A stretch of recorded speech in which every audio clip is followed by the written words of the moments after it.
Welcome to another episode of The Lost City of Khaoritan Session Update.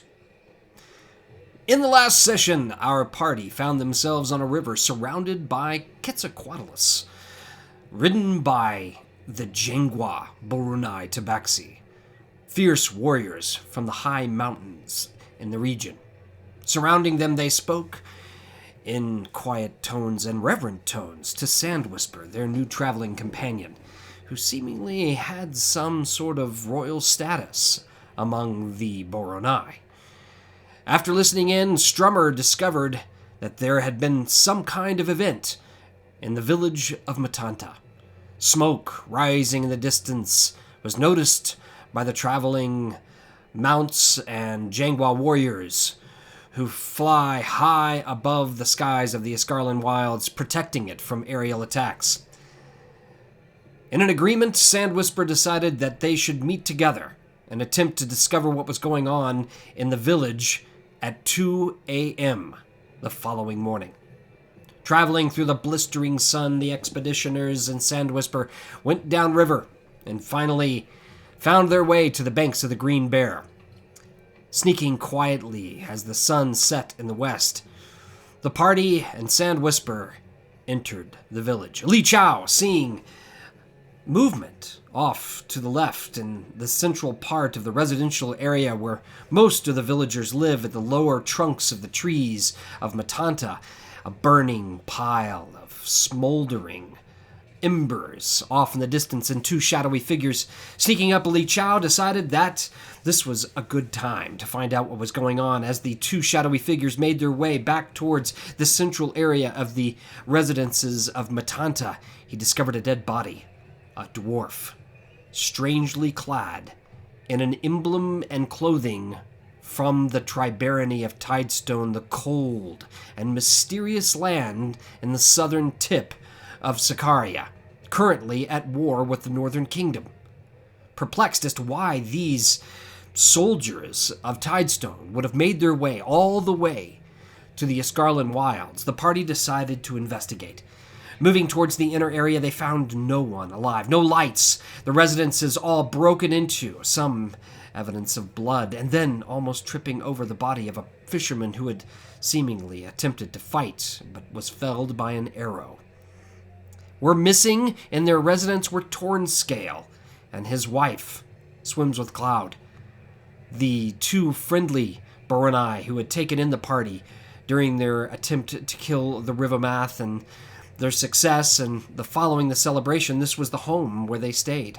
All were missing. Shortly thereafter, another two soldiers, perhaps the same shadowy figures they had seen before, came down the lift from 75 feet above, where most of the town of Matanta is located, high up in the monstrously large cypress trees in this area of the Escarlan Wilds.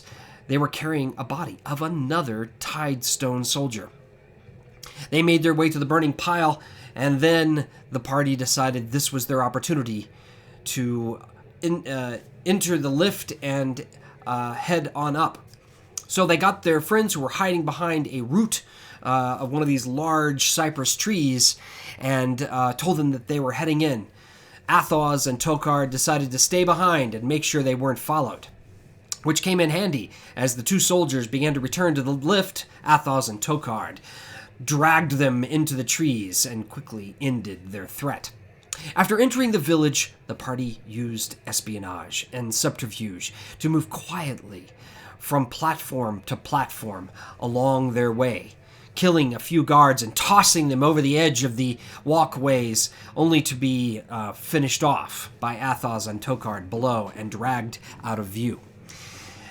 They made their way through the village and noticed something was happening and heard some of the guards speaking about goings-on in the central audience chamber of the village. Someone was being interrogated, and Tabaxi villagers were being brought one by one into the central audience chamber. But they knew they needed to find the shaman of the village, because the Jangwa warriors had said that their mounts, these incredibly large Quetzalcoatlus that they use as their flying mounts around the region, would not enter the village because of a protection spell that both protects the village from keeping outsiders from coming in and also disguises it with some kind of hallucinatory terrain. They were able, with the memory of Yelana having, at one point during the celebration some weeks before, been brought to the chamber of Shaman Running Willow, and they were able to remember exactly where her residence was. They slowly made their way, sneaking through the shadows and the low lights of the burning globes that dot the village walkways. And they saw various burning pyres of supplies and goods that apparently are being set on fire by the people who had infiltrated this village, this group of Tidestone operatives. All came as a surprise to Sandwhisper, who assumed the attack must have come from the Yuan-Ti. They made their way into the residence of Shaman Running Willow, where Soshu discovered that the back wall had been disguised by another illusion. Li Chao, with an amazing act of dexterity, was able to unlock this hidden lock behind an illusory wall, and thereupon the party found themselves in a room hiding almost 50 Tabaxi villagers, women, children, men, warriors, all hiding there for nearly a day away from these infiltrators who were able to make their way into the village. And now they discovered that the shaman was unable to protect the village because she had been poisoned or cursed or something. There was a long discussion, and some time was spent giving rations and water to these poor Tabaxi villagers who were afraid to leave this hiding place out of fear that the hostages, who were somewhere outside outside this hidden place disguised by an illusion, they were unable to go outside because they were afraid that they would be used as a leverage and might kill their children or their wives. The two assistants to the shaman explained that the shaman herself, this curse, she was being kept alive by the somewhat mystical font that Yelana had at one point looked into some weeks before, and they explained that if she stopped touching it, that her life essence might fade, but that by touching it, she was keeping in place this protection spell around the village. Then, slowly coming out of her daze, Shaman Running Willie, this aged, probably 200-year-old shaman, whispered quietly that Sandwhisper would take the honor in 4 hours, which coincided with the time that the Jangwa warriors were to arrive with their Quetzalcoatlus mounts. The party then left with a couple of warriors to go find some additional warriors, the brother and the father of one of these warriors, who must be hiding somewhere else in the village, but they've been unable to leave this protected space. So Soshu, with a very stirring and passionate, charismatic speech, convinced them all that they should fight. But before they did so, they requested that the party and the two hunters go and find the hostages to free them, to make sure that at least they were safe, so that they could make some sort of plan to attack these infiltrators. In the meantime, the party exited with these two warriors. They slowly made their way, killing guards along the path. They found a burning room filled with foodstuffs. The two warriors decided to stay there and put out the fire to make sure that it didn't burn any more of their supplies.